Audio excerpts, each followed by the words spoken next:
Hello, this is Matt, and I want to talk today about the law of diminishing intent. Now, it's not my line, but I read it in a John Maxwell book.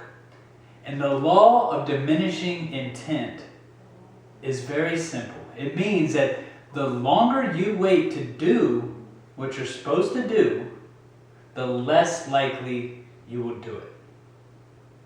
Now think about yourself, sitting in front of a pool of water that you know is freezing, but you have to jump in it.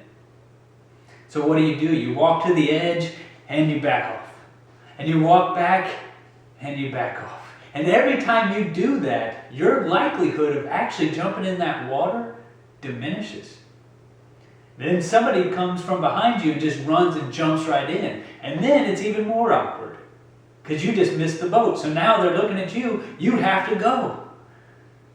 We're talking about smoking too. If you've debated about quitting smoking, the longer you wait, the less likely you are to do it. So that's why I'm doing this video. Again, everybody's comfortable. Everybody's living the life they want, and they're afraid to change things up.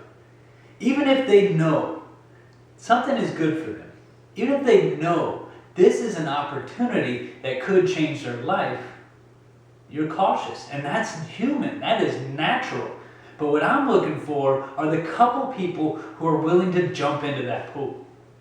Again, knowing that it's a good pool. It's not lava or it's not filled with alligators. It's a clean pool. But are willing to jump in knowing that it's going to be cold. And knowing that once you're in, you're going to have to fight. And you're going to have to swim. And you're going to have to get to the other side. It's not going to be easy. And the other key is you're never going to be at the right exact time. You can never wait for the perfect moment because it doesn't exist. You have to step out. And they say motivation. Motivation is what gets people going. Anybody can go to a seminar or watch a 5-minute video and get all pumped up and get motivated to do something. But what happens to motivation? Eventually, very shortly after, it will die. Your motivation gets you started, but your discipline is what keeps you moving and keeps you growing. And I heard somebody say, discipline, the true definition of discipline is being able to do what you said you were gonna do after the mood that you set it in no longer exists. Again, while you were motivated, you made plans, you wrote goals. The motivation fades, your discipline has to pick up and say, I made those goals, I made those commitments, I'm going to make it happen. I'm no longer fired up in my head, but I know what I need to do, and I believe in myself. And that's why I say, don't underestimate yourself. You're capable of so much, but we put this little cap on us because we're scared. But again, we have so much capacity. We can do so much more than we're doing now. We just have to break out of our shells. And another issue that we all have is we always try to overcomplicate things. Now, because think about it.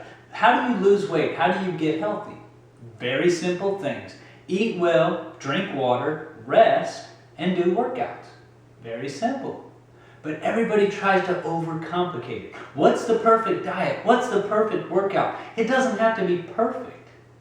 If you just do the basic, simple things, you'll get 90% of the results regardless. You can eat a bag of M&Ms, it's okay.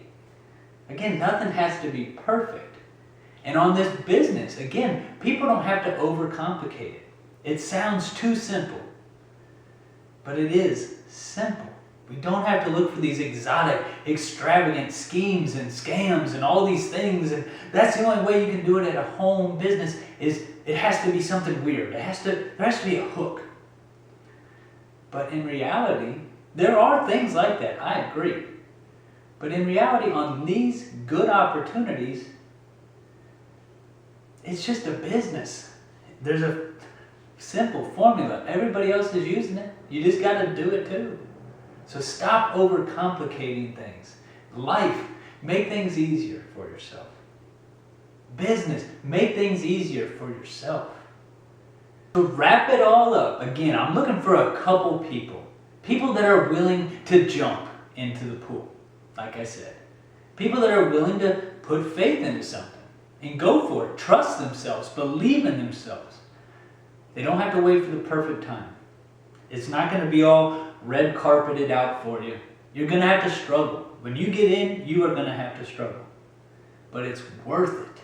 I mean, everything you do, you're rewarded for. When else can we do that? The only time you can do that is when you're working a business for yourself. It's a beautiful thing. This is the American dream, right? This kind of stuff isn't available to everybody. So I'm looking for those few that are willing and ready to take this on. And you're going to be creative. You're going to have discipline. Again, you may be motivated, but that will soon fade. Day 5, day 6, you're going to say, oh man, what did I do? I'm in this business, now I got all this pressure, I gotta do all these things. But again, keep it simple. It doesn't have to be hard. We're working together. So if you're in, give me a call, give me an email. We'll hook you up. I'm here to train you. We got a team to work with you. So we'll see you. Jump in the pool with me. Let's go.